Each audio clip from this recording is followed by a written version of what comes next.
It's one of the first questions we ever learn to ask, and it's probably one of the last questions we'll ever have. It's a question that hangs in the air in hospital rooms, at gravesides, and in the quietest, most honest moments of our own lives.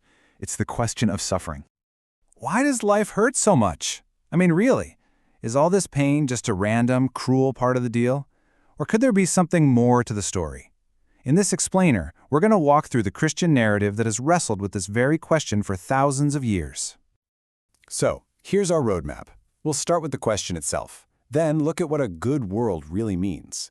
After that, we'll explore where the cracks appeared, and then get into the surprising idea of suffering as a tool. We'll talk about hope, and finally, get really practical about walking through pain in our lives today. Now, in the Christian tradition, this whole topic isn't some abstract philosophical debate to be won or lost. No, it's deeply personal. It's about finding real meaning and real hope when life feels like it's completely falling apart. And let's be really clear about something right from the start. The goal here is not to find some simple three-step formula that just makes pain disappear. The Bible really doesn't offer that. Instead, it invites us into a much, much bigger story about where suffering comes from and what on earth it might actually mean. So, the Christian story kicks off in a world that God himself calls very good. But what does that word good even mean here? Well, it turns out it's probably not what we immediately think of.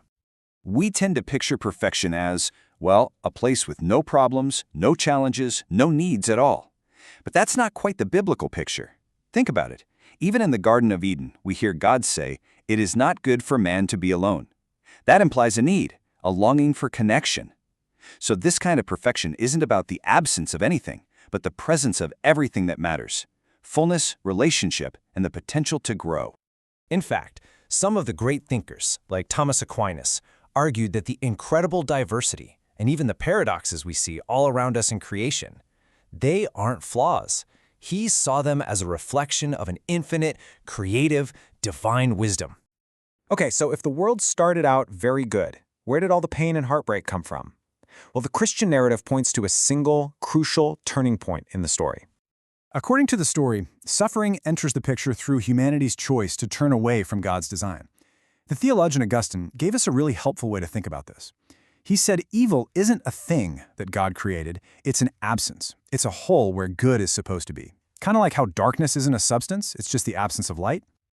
But, and this is a critical piece of the puzzle, this turn of events didn't catch God by surprise. The idea of divine sovereignty, something thinkers like John Calvin really emphasized, means that even in this fractured world, pain and evil do not get the final say. The story is not out of control. And this is where the story takes a really surprising turn.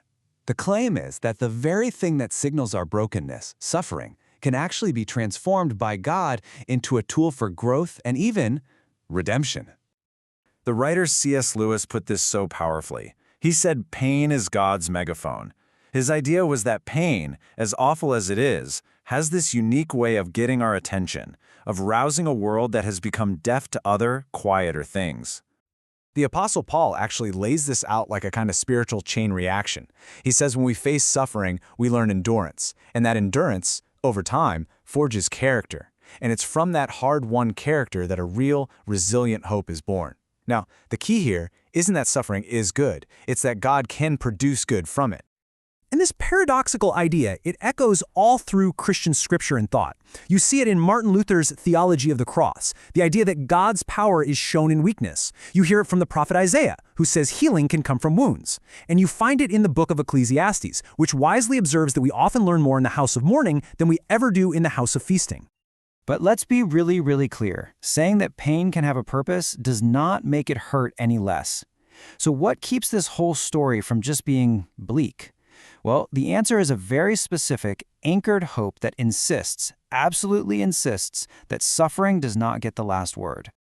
This is one of the most powerful, defiant promises in the entire Christian faith. The writer, Paul, he basically says, look, no matter what you face, no hardship, no distress, not even death itself, nothing in all of creation is powerful enough to cut you off from the love of God. And that love, it points toward an ultimate destination. The book of Revelation paints this incredible picture of how the story ends, where suffering itself is finally undone. A day when every tear is wiped away and death and mourning and pain are just a memory. That is the final word. That's the ultimate hope. So that's the big theological picture. But how does any of this help us right now, today, when we're hurting or someone we love is hurting? Well, the Christian tradition offers some very practical wisdom for walking through the pain, not just explaining it away. First, it starts by resisting that urge to give easy, cliché answers. Sometimes, the best thing we can do is just sit with someone in their pain. Second, it means being honest and acknowledging that suffering is a real part of this life. Third, it's about learning to lean on a foundation that's steady when everything else is shaking. And finally, and maybe most importantly, it's about being there for each other, carrying each other's burdens, because we were never meant to do this alone. In this right here, this brings us to the absolute heart of it all. The central claim of Christianity isn't about a distant God who just watches us suffer from a safe distance. It's about a God who, in the person of Jesus, dove right into the mess and the pain of our world. He didn't avoid suffering, he took it on himself.